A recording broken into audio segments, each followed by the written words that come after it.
હવે bumper stock તમારા માટે લઈને હું આવી રહ્યો છું, જેમાં સૌથી પહેલાં આપના માટે મારા તરફથી પસંદગી છે તે છે સ્વિગીના ચાર્ટ્સ હું તમને બતાવી દઉં. સ્ક્રીન પર લઈને આવીશું સ્વિગીના ચાર્ટ્સ, જેમાં તમે જુઓ છો એક બ્લેક લાઇન. આ સાપ્તાહિક ચાર્ટ છે ને એ બ્લેક લાઇનનું હજુ બ્રેકઆઉટ આવ્યું નથી, પણ પસંદ કર્યાનું કારણ હવે હું તમને જણાવી દઉં, અને તે કારણ ગ્રાફિક્સમાં છે. સૌથી પહેલાં દેવું કંપની સતત ઘટાડી રહી છે, એટલે સ્વિગી માટે સૌથી પહેલું કારણ તમે જુઓ છો.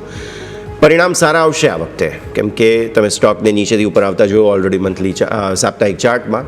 ત્રીજું કારણ, કન્ઝમ્પશનની થીમ પ્રમાણે આ યોગ્ય દાવેદાર છે, એટલા માટે સ્વિગી મારા તરફથી પસંદગી.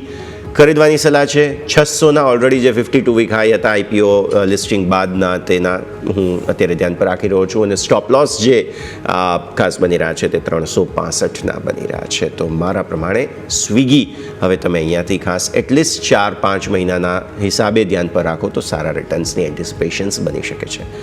યોમિક, આપના તરફથી કયો સ્ટોક? જી બિલકુલ, મારા તરફથી આજે રહેશે એ છે ક્રેડિટ એક્સિસ ગ્રામીણ. અહીંયા આપણને મલ્ટિપલ ટેકનિકલ બ્રેકઆઉટ જોવા મળી રહ્યા છે. સૌથી પહેલાં જો તમે ચાર્ટ ઉપર નજર કરો, તમને રાઉન્ડ બોટમ ફોર્મેશન બનતું જોવા મળ્યું, અને ફાઇનલી લાસ્ટ વીક તમે એનું બ્રેક પણ કર્યું હતું. હા, ક્લોઝિંગ એની નીચે આવ્યું છે, પરંતુ ઓવરઓલ વ્યૂ પોઝિટિવ છે.